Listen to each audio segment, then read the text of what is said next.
Welcome to Coming to Conversations. My name is Kyle Burkholder, and I'm so excited for Sleep Part 2. That's what we're doing today on the podcast. Carissa Wott is again our guest, and she is here to round out and finish up our discussion on all things sleep. I cannot wait for you to hear this. If you have ever had trouble sleeping, you know someone who struggles sleeping, or you just want to get better sleep, Carissa's got the answers and the insight and the tips and the tricks, and they're simpler than you think. So, without further ado, let's get into today's conversation. Here we are. Welcome to Coming to Conversations. My name is Kyle Burkholder, and I'm joined today by Carissa Wott. Carissa is our returning champion, and we're here to talk about sleep again. We've gone through Sleep Part 1, and there's so much meat left on the bone, so to speak, that we want to make sure we finish that conversation, really round out with a lot of practical stuff. And so Carissa's back here for Sleep Part 2, and I'm going to let Carissa introduce not only who she is. If this is your first time in, congrats, welcome. And then Carissa, you can tell us more about your background in sleep and why we're here talking about sleep. What's your history there, and who are you? Absolutely. Okay. I am Carissa Wott. I am a clinical psychologist by trade. I'm a mother. I'm a member of Covenant. Longtime member of Bowling Green, Ohio, but originally from Colorado. So I love my Colorado roots. So I like to throw those in wherever I can. But yeah, now I'm in the flatlands of Ohio and still love it here. In my practice as a psychologist, I have done a lot of work with sleep disorders, with insomnia and whatnot.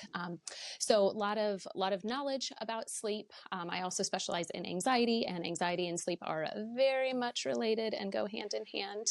One for sure impacts the other. And so I get to do a lot of work with people on sleep. So love to be here to talk about sleep. Well, it's the perfect introduction because, like you said, anxiety and sleep tend to be highly related in a lot of circumstances. And let me start with a premise, and then you can either knock that down or affirm parts of it and then talk us through it. So the premise I would start with is, and this is true, I know it's true of me, so it has to be true of someone besides me, but there is unprecedented knowledge available to us. And even more so just in the last 18 months or couple of years as people start using ChatGPT and other AI kind of tools, the entirety of the world's knowledge can be accessed by the entirety of the world, if we want to think about it that way. So we have all this information. If I have a scratch on my hand that looks like it's getting redder than I'm used to, I can look that up in 1,000 different ways and get so many different concepts. And now I'm buying balms and lotions, and I'm talking to specialists, and so we have unprecedented information. And now when we get to sleep, it's even more interesting because there's so many variables and factors that fit into it, which means I have to have unprecedented discernment because there's lots of bad info or extraneous info that doesn't apply to me, but I don't know that. And my theory is we're developing unprecedented anxiety because discernment is heavy lifting work. And if I don't get it just right, then I'm in big trouble. So no place is it more ironic than in sleep. Yes. Am I onto something where we have this increasing anxiety, especially about sleep? We're trying to hack it and break it and optimize it, and all of that is actually just making it worse. Am I anywhere near the right answer here? Yes, absolutely. So I am somebody who loves information. I think information is a beautiful thing, and we have to be incredibly careful with it. There is too much for our brains to process. We are not meant to know everything about everything and then also be able to apply the knowledge about everything to every aspect of our life. That's just not how we are designed to work.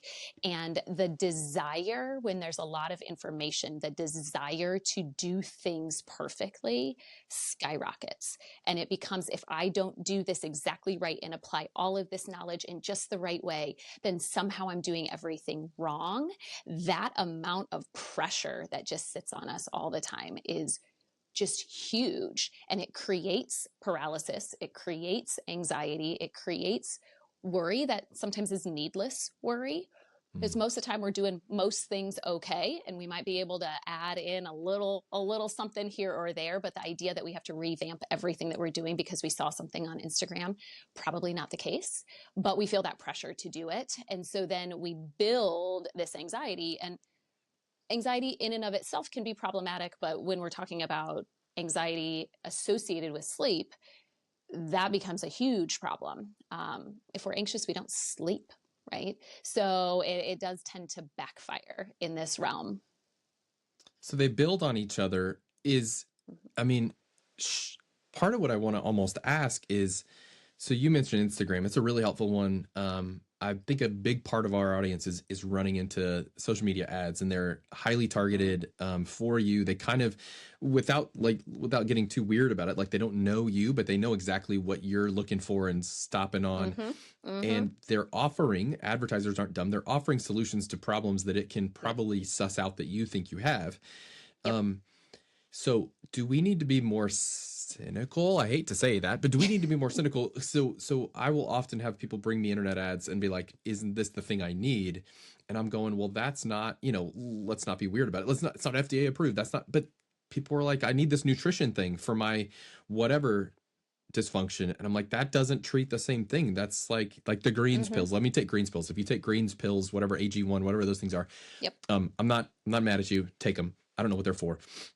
What I do know is they aren't fruits and vegetables that are smashed up into a pill that replace healthy eating. It's a separate thing. There's spirulina. There's all these other things they're giving you that may be good for you, but may not have anything to do with the problems you have. So should I be more cynical in the area, especially of sleep, where it's like, how many pillows have we bought over the years? How many, different gummies are we trying at night for different bits and pieces? Like you said last time, too much melatonin. These people don't have my best interest at heart. They have profit at heart. And some of these things might be helpful to me, but I can't know that, which makes me maybe feel more anxious. But do I need to be more cynical is maybe the crux of my first question. Absolutely. Right? The idea that somebody is just coming up with something that is the solution right now, and you're going to access that from your Instagram feed or from TikTok or from a random internet search, and somehow this thing has been unlocked and it is the thing. No, right? Yeah. If anything is the thing, every single person will know about it, and that company will make billions of dollars in about 4 days. And like, we're gonna know. So if it's just this ad and you're like, I'm the first one to figure this out and nobody else knows about this and I'm like up on it, and you're being sold something. At the end of the day, the things that work are the things that are not fancy, that are not specialized, that actually kind of get us back to our roots as human beings, and the things that have worked hundreds of years ago. Body-wise, we're not that different now than we were hundreds of years ago. And so a lot of the solutions that we are looking for, especially when we talk about sleep, are going to be those really boring, not flashy, and not really, like, I think I'm making up a word, but monetizable, like hard to make money off of saying, hey, why don't you go outside for a walk and watch the sunset and let your brain get the light that it needs to do what it just naturally does. That's hard to make money off of. So they're going to sell something that looks like that you think that you need when you might not need it. Yeah. I mean, that's really helpful. I would confess I'm prone to tryharderism in some things. Be more disciplined would probably be, if there was a rut I would fall into in all things, in faith and nutrition and sleep and whatever.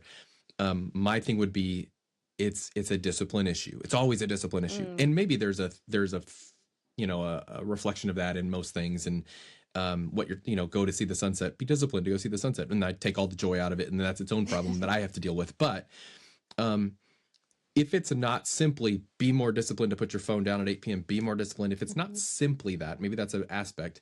Can we then talk about what the healthy, maybe boring and non-monetizable, maybe it's not a hack and maybe it's not a new gummy and it's not a supplement. What are the healthy ways that we both handle the solutionism that is coming at us from all angles? And then what are some of the healthy ways that we begin to build healthy sleep habits?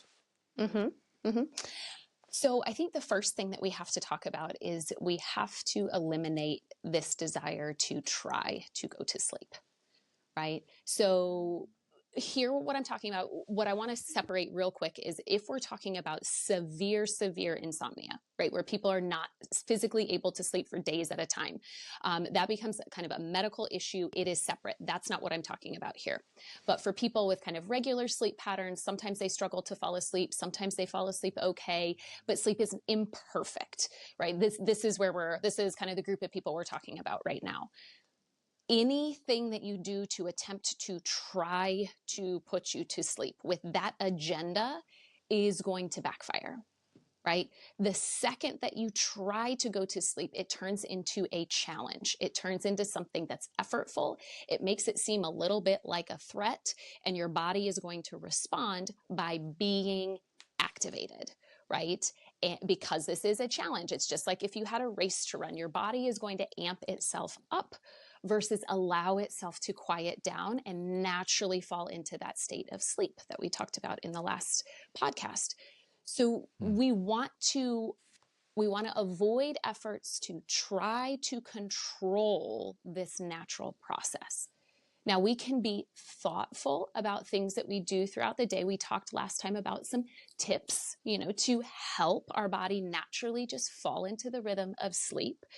We can do that, but you've got to be careful about what your intention is, because when the intention is trying, it backfires. And so can I give you an example of a way that it really backfires, a common way that it backfires for people? Or do you want to pause? Yeah, hold it for a second, because I have a question, and I want to know, maybe this is where you're going. The question I would start with, and then I want to hear the example. The question would be, let's say I've been struggling to sleep. I'm waking up every night at 2 or 3. I've cut caffeine in the afternoon. Like, I've done a few things I know how to do, and it's not really working. It could be life stage. It could be 1,000 things, right? Yes. Now, if that's me, and maybe that's someone listening, but if that's me, how do I stop that nightly? The anxiety is going to ramp up. I would love to ramp it down. Is there a way I can actually undo it? Can I positivity myself out of it and be like, I will sleep and I will relax and it will be fine and I don't care? Can I say I don't care and that works? Because probably if I'm struggling to sleep, I care so much, and that's only ramping up. So how do can I trick my body basically into relaxing and just letting it happen? Or am I kind of stuck in that? Okay. So great question, which is exactly where I was going. So this is perfect. Look, we're not going to trick ourselves. Our brain is not that dumb, right? When you hold your own brain, so you're fighting against yourself, it's never going to work. Think positively. I'm not a big fan of thinking positive. I'm a big fan of thinking accurately, and then letting our bodies respond to accurate information. So here's the approach that we take if you are struggling to fall asleep. We'll start with at the beginning of the night, and then we'll go into in the middle of the night if you awaken and then you can't go back to sleep. Okay. What most people do when they struggle to fall asleep, so let's say they get into bed, it takes them 2-3 hours to fall asleep. They start doing math. You will never sleep when you're doing math, so stop doing math in bed, right? If I fall asleep right now, I'll get X number of hours of sleep. If I fall asleep in 20 minutes, I'll get X number of hours of sleep. So we have to throw math out the window, and then we have to look at what we do the next night. Typically, if it takes people a couple of hours to fall asleep, they're going to say, well, if it took me 2 hours to fall asleep and I really want to be asleep by 11, but I didn't fall asleep until 1, then I'm just going to get into bed at 9, and then I can use that 2 hours and I can fall asleep at the right time. So we're trying to control this system, which the problem with that is if you get into bed at 9, if we remember our last discussion on sleep, your sleep drive is not strong enough yet to have you be sleepy enough to fall asleep. So when you lie in bed at 9 and then you are sitting there and you don't fall asleep, you will get anxious. You will get worried. You will start to try to sleep. Oh man, I just wasted 30 minutes. Now I just have 60 minutes left before I can fall asleep and still get the right number of hours. And I need to get myself to go to sleep. And now we've increased, right, this anxiety and this stress and this challenge, right? So what most people do, the idea of let me go to bed earlier, it's the complete opposite of what we want to do. That's our attempt to try to control it. What we actually want to do is give ourselves permission. If it took us 2 hours to fall asleep the night before, give yourself permission to stay up later, right? So read a book, talk to your spouse for longer. If you are not sleepy at 11, do not get into bed. Your body's not ready to fall asleep. I know you want to fall asleep at that time, right? Your mind really wants to do that. But if your body is not ready, you're not going to fall asleep. So we want to facilitate allowing the body to just naturally drift off. We don't need to put ourselves to sleep. Okay. So if you are not sleepy, and sleepy is different than tired. Tired is that physical fatigue. Sleepiness is those heavy eyes. If you are not sleepy, then wait. Do whatever you want, something pleasant, reading, talking to a spouse, listening to quiet music, meditate, pray, doesn't matter. Avoid the screens if you can, please. But beyond that, okay, wait until you're sleepy. And if it's 12:30 or 1 a.m. before you're sleepy, that's fine. But when you're sleepy, get into bed. And then your body can just fall asleep. And now we have taken the effort away from the task of falling asleep. And if we do that enough, we stop trying to control it because we trust our body to fall asleep on its own because it will do that. Okay. So this is counterintuitive, and it's going to be a struggle because yes, we were trained as children that there is a bedtime. Yes. And what you're saying is your body will tell you when it's time for bed. And you said something last time that we kind of breezed over, but this I think is important. So I'm going to say one thing. I'm going to come back and I want you to say the thing you said again. The one thing I was thinking about while you were talking is like if dinner time is 5 p.m. and you just arbitrarily say that, but you had a late lunch and you're not hungry, no one wants to sit down at a table and gorge on food at 5 p.m. You would probably wait and have a later dinner because you had a late lunch. Exactly. And maybe sleep is kind of like that. But you also said the bed is for certain things. And so it sounds to me like this is don't get into the bed and allow the bed to become a place of rumination and anxiety. Wait until you get into bed until bed is ready for you. Talk about the things that beds are for, because you told us that last time, but then also how getting in, how not using the bed for the wrong bit, but in a sense, how being in bed with the wrong things or the wrong ideas or at the wrong times actually undermines the purpose of having a sleep space. Absolutely. Yes.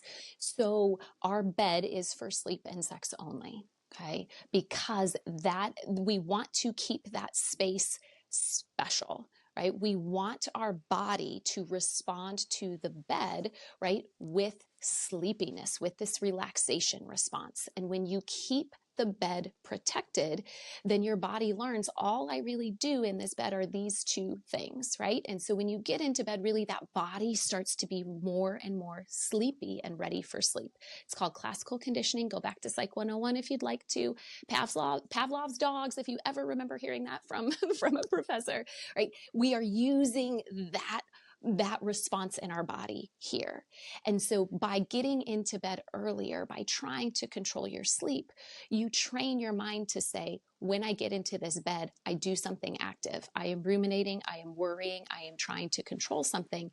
And the simple act of getting in bed wakes you up. We want your body to relax and be trained to reflexively become sleepy in bed. And so when we wait until we're sleepy, we naturally drift off pretty quickly, typically. And so we're protecting that beautiful training that our body can get, and we're protecting that space to be for sleep. And so our body becomes more and more and more ready for sleep when we get into bed. So scheduled bedtimes, I don't like. Scheduled wake times, like we talked about last time, I do like. So if the bedtime gets shifted later and you did not get sleepy until later, your wake time needs to still stay the same, right? And again, this is also counterintuitive because people are like, well, Carissa, I'm telling you I'm not getting enough sleep. And now you're saying, well, just get even less, and that's supposed to make me less anxious about sleep.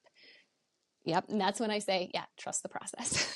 Well, yeah, and that actually is where the dinner time helps. If your ideal dinner time, because your schedule, your kids' baseball or whatever was 5 p.m., if you're like, that's actually the right window for me to eat, otherwise I'm kind of hosed. then what you would do is not force yourself to eat there. You would move lunch back to 11 a.m. instead of a late lunch. So you were Yep. hungrier by the time dinner came around. So Yep. you're saying allow that sleep pressure to build in the right way. You got it. You would need to move something previous. There's a domino before you get into bed that you got to work with. And I think that's brilliant and beautiful.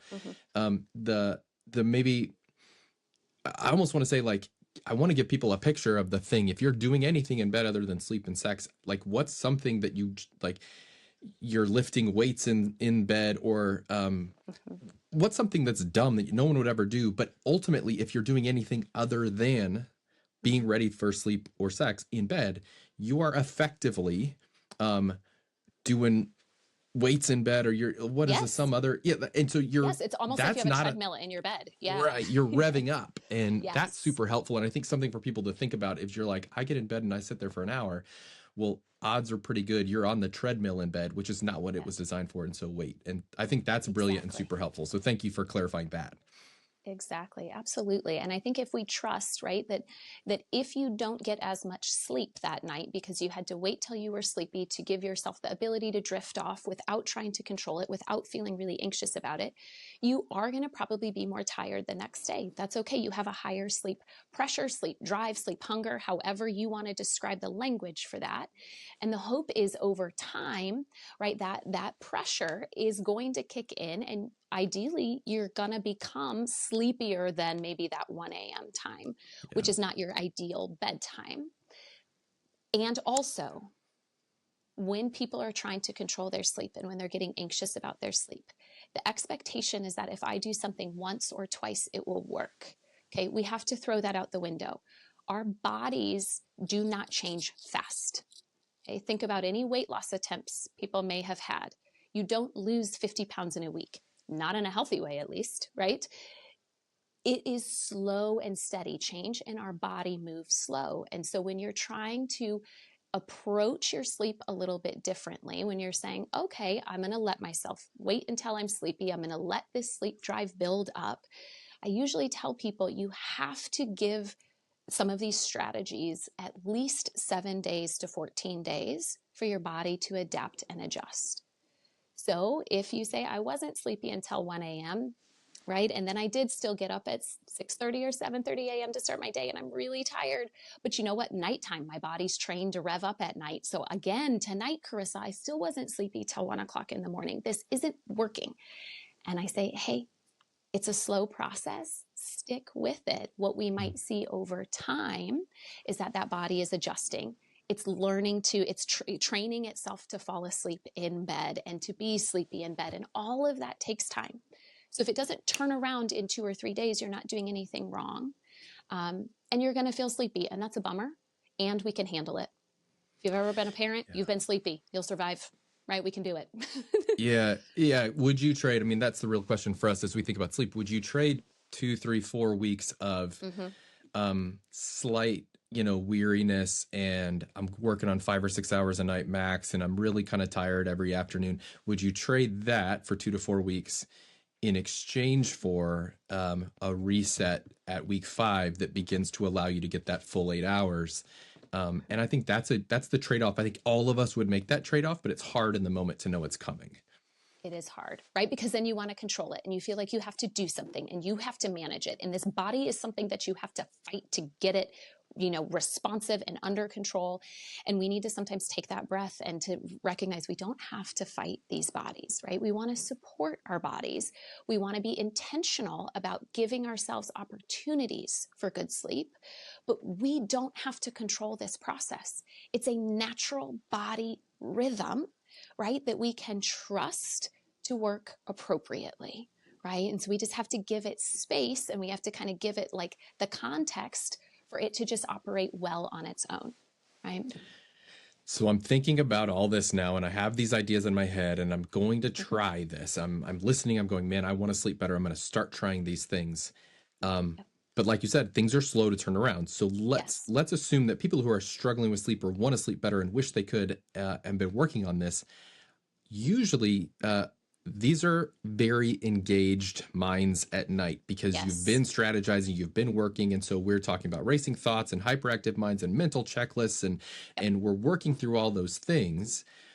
So can you just take us down the road of disengagement? I'm guessing it doesn't start at bedtime. And so what Mhm. does disengagement at night look like? And how do we build a day Yep, that then leads to a night where we can kind of healthfully disengage and sleep? absolutely.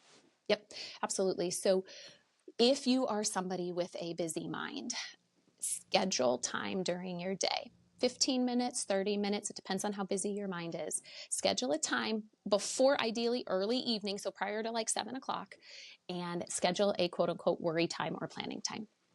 Hmm. Put it on the books. You give yourself 15 minutes a day. You give yourself 30 minutes a day. And that is your time to problem solve, to think about the next day, to create a plan, to organize. People with very busy minds, they struggle to just let things be. So that's okay. We can engage in some of that worry, but you are going to keep it contained and you are going to write things down during that time. Our minds are very protective of our worries. And if you write them down, your mind trusts that you won't forget about the plan that you had, about the thing that you need to worry about whatever is really important to you. If you don't write it down, your mind is going to hold that and it's going to keep recycling that information through over and over to ensure that you don't forget. So, this is why people can kind of rehearse the same thing for hours at night. Or they fall asleep and then they wake up in the middle of the night and the brain's like, oh, remember this thing? Let's start thinking about that. Let's start thinking about that speech you have to give in 4 days. Let's think about that at 3 a.m. Right? Mm. So we want to have a scheduled time, take the time, write things down, plan, think about what you need to do for the future, and then you set it aside, right? And if you get into bed and a new worry pops up, keep a little notebook by your bed, jot it down. Oh, I need to think about this meeting when I wake up in the morning. Okay, meeting at 10 a.m. Write it on the notebook, set it down, right? That'll let your mind let it go for the night so you don't keep having to rehash it. Where If do you you wake put up in that the middle of the notebook night, if your phone is sitting right next to your bed? Like, so you got your phone plugged in next to your bed. Where do you put the notebook? right, right. Where do we keep phones, Kyle? Right? Phones do not belong in bedrooms. If you are using your phone as an alarm clock, stop it. Right? Get an alarm clock. Um, we absolutely do not type it on your phone, right? I know I have my calendar on my phone. I get it. Technology can be a wonderful thing, not related to bedtime. We need to physically write it down. We're not engaging with tech at night. Have a little notebook, pen or pencil. You want a pretty pen with it? Do it. I don't care. But write it physically. Your brain can trust that you can let it go and it'll make it easier to drift back to sleep. Okay. Next thing. Oh, sorry, you go. I heard you had a No, question. I'm swimming in this, and if I had a notebook with me, I'd be writing it down. Right, so hopefully people are writing this down. Is this so? I guess I was going to say before you get to the next thing, Yep. where does journaling fit into this? Because you're talking about a really hyper specific time that is set aside for kind of near term future issues that I want to make sure that my brain knows that are handled and thought through. Is journaling helpful to this? Can it be a problem with this? Because I know a lot of people like to do that sort of thing at night. Is that in a sense, could that be undoing some of this It can preparatory be. time for some people? It can be. And so it's what is your purpose of the journal? If the journal is to kind of reflect on the day and kind of wind down the day for you, that can be good to do before bed. But if your journal is where you process through a lot of your emotions, that's probably not great right before bed because as you process through them, you revisit them, you bring them back up, right? And you experience them again as you're trying to organize and you're trying to make sense of what's going on, which is that's a beautiful thing to do and really activating right before bed. Yeah. And it sets you up for sometimes when you journal, sometimes you realize, there's something here that I need to address. There's a conversation I need to have. There's something that I need to change. Maybe there's an apology that I need to make. And when you do that right before bed, you're left with these unsolved problems because it's not the time to do it. And so anytime we're thinking, anytime we have a busy mind in bed, we want to be asking the question, is now the right time to solve this problem? Okay. 99 times out of 100, if you're thinking about it in bed, now is not the right time to solve the problem, right? Now, if Yeah. your smoke detector is going off in your house, sure, now's the right time to solve that problem. Get up and solve it, right? If you have a sick kid, get up and solve it. If you're like, oh my goodness, I forgot to turn the fireplace off, great, get up and solve it. But most of the problems that our brain is working on at night, we cannot implement a solution for them. So then we just spin and spin and spin in the possibilities and the what ifs of the problem, which just fuel anxiety. So if it's not the right time to solve it, we put it on paper, we trust ourselves, and this is the key. We have to start to build trust in ourselves that we can go ahead and solve it in the future when it is the right time. That's great, because it seems like sleep is the time for resolution of the day. Yep. And so maybe the thing we could have as a hanger, the question we can ask ourselves with any activity, is this opening up a new unresolved part of my life? Am I opening a door to this that I can't resolve? And if I can't resolve it, then let me, like you said, I can't solve it, I can't resolve it, then let me not open up something that requires resolution, because I'm trying to get into a space I'm physically resolved in my day, and now I can sleep. And that's super helpful, I think, for people, because it is counterintuitive as well to be like, well, I've always been told to journal at night. Well, maybe, but maybe what you're doing is opening a bunch of emotional doors that you can't close, and now you're activated, and I wonder why I can't sleep. So that's super helpful. Yes. I interrupted you to get to that aside. So you were still working us through the disengagement process. So let me throw it back to you. Get us back on track. Yes. So that you're right on target with that we do want to kind of wrap up and resolve the day. And so we want to be thoughtful about even like prayer time. So praying before bed, we've been told, hey, that's a great time to pray. And yet maybe if your prayers get pretty intense and if they're a little bit ruminative, maybe you want to actually shift your prayer time earlier in the day. And you kind of have that deep time of prayer earlier. And then at the end of the day, maybe that's like your gratitude time. Here's my time to spend a few minutes with the Lord and just saying, thank you. Here's what I appreciate. The day is done. So you just want to be thoughtful about what you are inviting into that. I love that.